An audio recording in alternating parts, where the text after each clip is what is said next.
Selamat pagi anak-anak. Selamat pagi, Bu.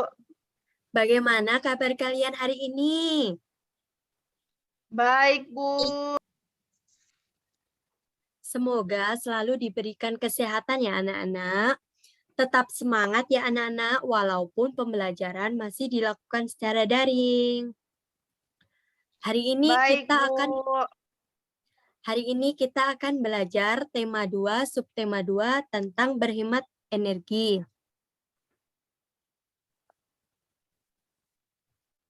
Nah, anak-anak, sebelum memulai pembelajaran, alangkah baiknya kita berdoa terlebih dahulu ya.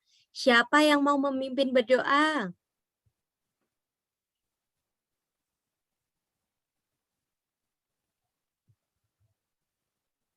Saya, Ibu Bu. tunjuk ya. Oh ya, Mbak. Baik, Silakan, Bu. Mbak Sri. Baik, Bu. Teman-teman, sebelum kita memulai pembelajaran, marilah kita berdoa menurut agama masing-masing. Berdoa dimulai.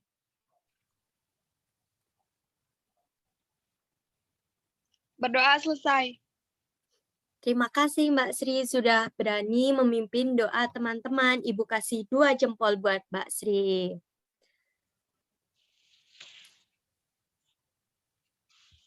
Sebelum pembelajaran dimulai, Ibu akan mengabsen terlebih dahulu ya. Mbak Sri Rahayu hadir apa enggak? Hadir, Bu. Mbak Rizka Dwi Anjani hadir enggak? Hadir, Ibu. Mbak Anissa Eka hadir enggak? Hadir, Ibu. Baik, berarti hadir semua ya. Nah, anak-anak, agar kita lebih bersemangat lagi, kita menyanyikan lagu wajib ya. Kita nyanyi bareng-bareng ya. Satu nusa, satu bangsa, satu bahasa kita. Tanah air pasti jaya untuk selama-lamanya. Indonesia pusaka, Indonesia tercinta, nusa bangsa dan bahasa kita bela bersama.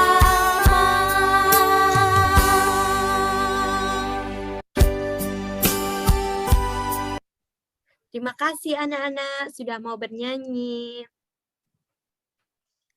Nah, Ibu mempunyai yel-yel ya anak-anak agar kalian lebih bersemangat untuk mengikuti pembelajaran ini. Ibu akan berikan contoh terlebih dahulu ya, nanti kalian tirukan ya. Kalau kau semangat hari ini tepuk tangan. Kalau kau semangat hari ini tepuk tangan. Kalau kau ingin belajar, mari kita lakukan. Kalau kau ingin belajar, bilang hore, hore. Ayo anak-anak, kita yel-yel bareng-bareng ya. Nanti kalian tepuk tangan ya. Baik, Kalau Bu. kau semangat hari ini, tepuk tangan. Kalau kau semangat hari ini, tepuk tangan. Kalau kau ingin belajar, mari kita lakukan. Kalau kau ingin belajar, bilang hore. Hore. Bagaimana anak-anak? Apakah kalian sudah bersemangat? Sudah, Ibu. Semangat, Ibu. Ya. Nah, Ibu akan membacakan tujuan pembelajaran kali ini ya anak-anak. Yang pertama, disajikan teks cerita, peserta didik mampu menjelaskan hak dan kewajiban sebagai warga masyarakat yang baik di lingkungan sekitar rumah dengan benar. Yang kedua, melalui diskusi kelas, peserta didik mampu menyimpulkan dan melaksanakan hak dan kewajiban secara seimbang dengan benar. Yang ketiga, setelah mengamati poster yang disajikan guru, peserta didik mampu membuat teks petunjuk tentang menghemat energi dengan benar. Yang keempat, setelah berdiskusi, peserta didik mampu menyajikan teks petunjuk dalam bentuk poster dengan benar. Yang kelima, setelah berdiskusi, peserta didik mampu menyajikan poster. Nah, anak-anak, Ibu mau tanya, kita akan belajar apa hari ini?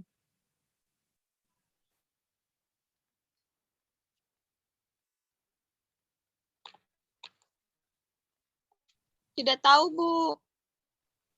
Belajar poster, Bu. Ya, benar, Mbak Eka. Ibu kasih 2 jempol buat Mbak Eka. Nah, hari ini kita akan belajar tentang hak dan kewajiban terhadap sumber energi. Dan kita akan belajar tentang poster hemat energi. Ibu mau tanya lagi, mengapa kita harus hemat energi?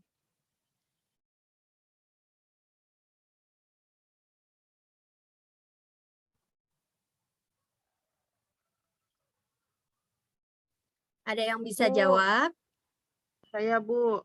Kita harus Baik, Mbak menghemat Eka, energi. silahkan. Kita harus menghemat energi agar tidak cepat habis dan menggunakan energi secara efisien. Nah, benar sekali, Mbak Eka. Ibu kasih aplaus buat Mbak Eka. Anak-anak, banyak hal-hal sederhana yang bisa kita lakukan dalam kehidupan sehari-hari untuk menghemat energi. Salah satunya yaitu seperti menghemat energi air, hemat listrik, hemat kertas, hemat bahan bakar, dan lainnya. Hemat energi artinya menggunakan energi sesuai dengan kebutuhan, sehingga tidak ada energi yang terbuang sia-sia. Jika energi yang kita gunakan lebih sedikit, maka akan menghemat biaya yang kita keluarkan dan menjadikan bumi kita menjadi lebih ramah lingkungan. Hemat energi itu kewajiban bagi semuanya ya.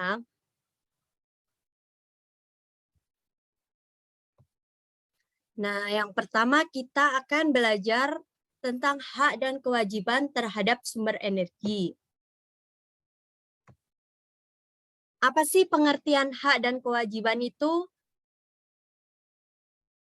Ada yang tahu? Mau jawab? Silakan, Mbak Sri. Hak itu sesuatu yang kita dapatkan atau miliki, sedangkan kewajiban sesuatu yang harus kita lakukan untuk mendapatkan hak. Ya, benar sekali. Jika kita akan mendapatkan hak, kita harus melakukan kewajiban terlebih dahulu ya, anak-anak. Nah, hak yang kita peroleh dari energi yaitu ada 5. Yang pertama, mendapatkan kebebasan dalam menggunakan energi. Yang kedua, terpenuhinya kebutuhan akan berbagai jenis energi. Yang ketiga, mendapatkan kemudahan dalam melakukan inovasi energi alternatif. Yang keempat, mendapatkan tarif untuk membayar energi secara wajar. Yang kelima, terhindar dari kelangkaan energi.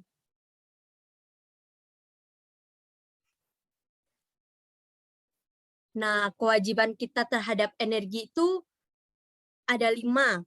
Yang pertama, menggunakan energi sehemat mungkin. Yang kedua, menggunakan teknologi yang ramah lingkungan. Yang ketiga, menjaga kelestarian alam. Yang keempat, melakukan reboisasi. Yang kelima, menggunakan sumber energi alternatif. Baik, yang selanjutnya yaitu hak dan kewajiban terhadap sumber energi yang harus dilakukan terdiri dari air, listrik, dan minyak bumi. Yang pertama yaitu hak terhadap pemanfaatan air. Sebagai makhluk hidup, kita sangat memerlukan air untuk keberlangsungan hidup. Hak terhadap pemanfaatan air itu salah satunya ada hak untuk mendapatkan air bersih. Kalau kewajiban terhadap pemanfaatan air itu, jika kita ingin mendapatkan hak, maka kita harus melaksanakan dulu kewajibannya.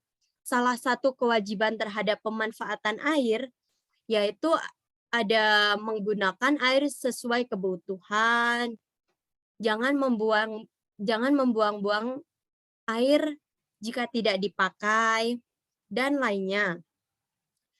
Yang selanjutnya, hak terhadap pemanfaatan air. Hak terhadap pemanfaatan air itu ada untuk kegiatan industri, misalnya pabrik, dan lainnya. Jika kita ingin mendapatkan hak terhadap pemanfaatan listrik, kita juga harus melakukan kewajiban terhadap pemanfaatan listrik. Salah satunya kewajiban terhadap pemanfaatan listrik yaitu mematikan listrik jika tidak digunakan. Yang selanjutnya, hak terhadap pemanfaatan minyak bumi. Kita sangat membutuhkan minyak bumi dalam kehidupan sehari-hari. Semisal kita mau berkendara, kita harus mengisi BBM terlebih dahulu. Nah, jika kalian ingin mendapatkan hak dari minyak bumi, kita juga harus melakukan kewajiban terhadap pemanfaatan minyak bumi.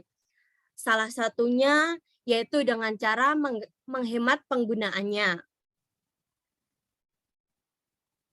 Yang selanjutnya yaitu kita akan belajar tentang poster. Ada yang tahu tidak apa itu poster? Saya, Bu. Baik, Mbak Sri. Silahkan, apa? Poster itu adalah iklan yang ditempelkan di tempat umum yang berisikan kata-kata ajakan bagi pembacanya, Bu. Baik, benar sekali Mbak Sri. Ibu kasih 2 jempol buat Mbak Sri. Nah, sedangkan apa itu slogan? Slogan adalah perkataan atau kalimat yang menarik atau mencolok untuk mudah diingat untuk memberitahukan sesuatu. Dalam pembuatan poster itu ada kriterianya. Yang pertama, harus menentukan tujuan. Yang kedua, memilih kata-kata yang tepat dan unik untuk menyusun slogan dalam poster. Yang ketiga, kata-kata yang dipilih harus menarik, unik, dan mudah diingat. Yang keempat, melengkapi kalimat dengan gambar-gambar yang menarik. Nah, anak-anak, ada syarat-syarat dalam penulisan slogan pada poster. Yang pertama, jelas. Hubungan antara ungkapan yang dipilih dan objek yang dislogankan harus jelas dan sesuai. Yang kedua, singkat. Kata-kata yang dipilih hendaknya singkat tetapi mampu mengungkapkan pesan yang ingin disampaikan. Misalnya, ayo menghemat air. Nah, itu kan singkat, tetapi ada ajakan untuk menghematnya. Yang ketiga, persuasif. Kata-kata yang digunakan dalam slogan hendaknya bersifat persuasif, yaitu kata-kata yang mengajak atau membujuk pembaca agar mengikuti slogan dalam poster tersebut. Yang keempat, menarik. Kata-kata yang digunakan hendaknya dapat menarik perhatian pembaca atau pendengar. Yang selanjutnya, yaitu ini contoh poster contoh poster hemat energi. Nah, di dalam poster ini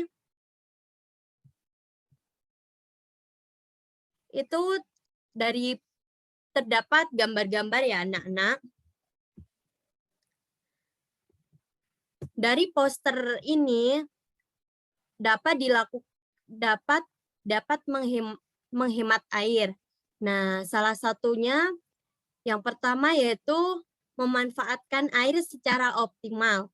Jangan biarkan air keran terus-menerus terbuka jika tidak digunakan.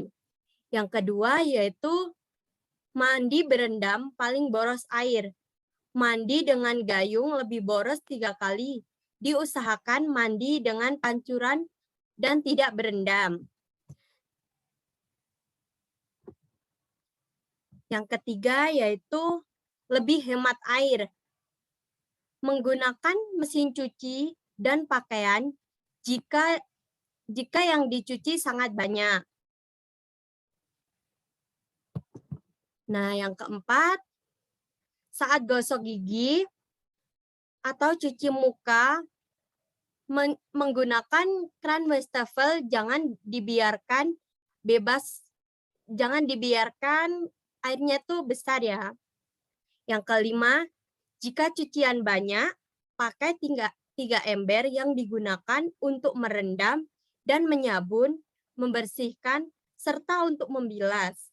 Yang keenam, lebih baik mencuci mobil dengan lap dan ember, serta mengguyur mobil 1/4 jam, berarti beratus-ratus liter yang terbuang.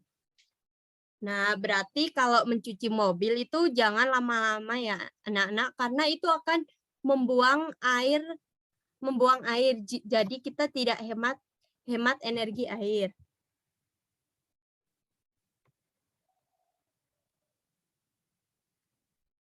Nah, yang selanjutnya Ibu akan menjelaskan tentang poster hemat energi. Kita harus menghemat energi karena sumber energi yang berasal dari fosil dapat habis. Dengan menghemat pemakaian energi, kita sudah turut serta dalam menjaga lingkungan. Penghematan energi dapat dilakukan dengan menggunakan energi secara efisien, artinya menggunakan energi seperlunya saja. Dengan adanya energi, kehidupan kita dapat menjadi lebih mudah. Kita dapat merasakan suhu sejuk di dalam ruangan karena kipas angin dan AC. Ketika ingin memasak nasi, kita dapat menggunakan Magicom. Oleh karena itu, kita harus tetap bersyukur kepada Tuhan Yang Maha Esa karena telah menyediakan energi dalam kehidupan ini. Rasa syukur itu dapat kita wujudkan dalam berbagai bentuk hal yang positif. Misalnya, dengan menggunakan energi secara bijak, gunakan energi sesuai kebutuhan, dan lainnya. Kalian dapat mengajak orang lain untuk turut serta dalam menghemat energi, yaitu dengan cara membuat poster. Dengan memasukkan slogan untuk menjaga dan menghemat pemakaian. Apakah kalian sudah paham? Sudah, Ibu. Sudah, Bu. Nah, mungkin itu saja yang dapat Ibu sampaikan dari materi. Setelah kalian memahami materi poster, nanti kalian buat poster tentang pengalaman diri kalian dalam menghemat listrik. Poster harus berisi hak dan kewajiban untuk menghemat energi listrik. Tugas ini dikumpulkan minggu depan ya anak-anak. Baik, Ibu. Baik, Bu. Baik. Siapa yang akan membacakan kesimpulan hari ini? Saya, Ibu. Baik, Mbak Rizka, silahkan. Kesimpulannya yaitu yang pertama, kita harus menghemat energi dilakukan supaya sumber energi yang berasal dari fosil tidak cepat habis. Yang kedua, dengan menggunakan poster, maka dapat mengajak orang lain untuk turut serta dalam upaya menghemat energi. Yang ketiga, poster adalah pengumuman yang ditempel di tempat umum. Yang keempat, kata-kata atau slogan dalam poster berisi imbauan atau ajakan kepada pembaca untuk melakukan atau meninggalkan sesuatu. Yang kelima, poster yang baik adalah poster yang dapat meningkatkan pesan yang dimaksud. Yang keenam, ada langkah-langkah dalam membuat poster. Yang pertama, menentukan tujuan. Yang kedua, memilih kata-kata yang tepat dan unik untuk menyusun slogan dalam poster. Dan yang terakhir, kata-kata yang dipilih harus menarik. Sudah selesai, Ibu. Baik, terima kasih Mbak Rizka. Sudah membacakan kesimpulan hari ini, Ibu kasih 2 jempol. Makasih, Ibu. Nah, Ibu mau tanya, bagaimana perasaan kalian hari ini? Senang, Ibu. Senang, Bu. Apakah kalian sudah paham dengan materi yang Ibu sampaikan? Sudah, Ibu. Bu. Baik, sebelum menutup pembelajaran hari ini, Ibu mempunyai video lagu daerah ya anak-anak. Kita nyanyi bersama-sama ya. Baik, Ibu.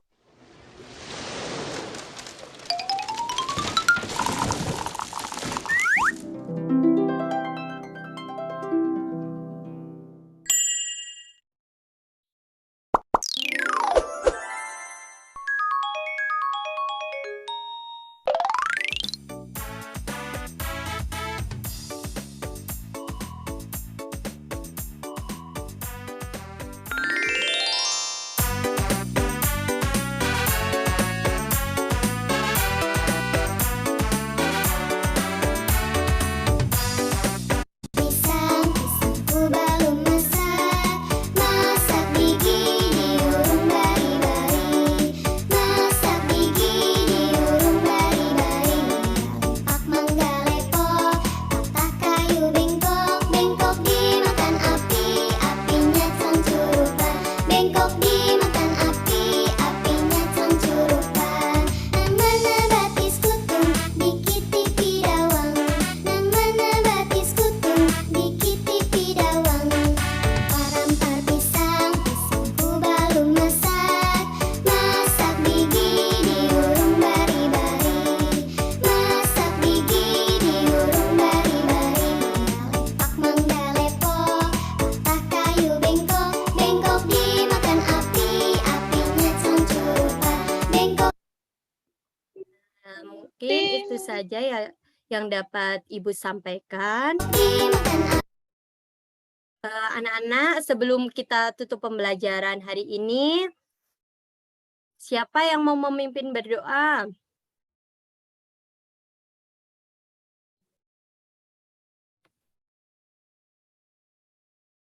Ibu tunjuk ya.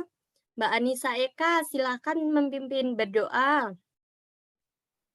Baiklah, sebelum mengakhiri pembelajaran kita pada hari ini, marilah kita berdoa menurut agama dan kepercayaan kita masing-masing. Berdoa mulai.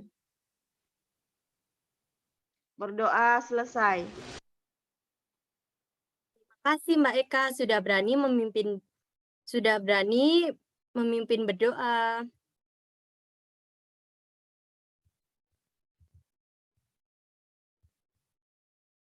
Nah, anak-anak, untuk materi pertemuan selanjutnya, kita akan belajar tentang tinggi rendahnya nada dan tanda dalam notasi angka. Jangan lupa dipelajari terlebih dahulu ya, anak-anak.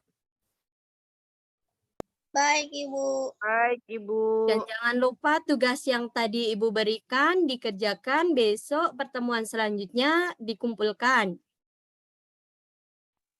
Baik, Bu. Terima kasih, Ibu tutup. Wassalamualaikum warahmatullahi wabarakatuh. Salam.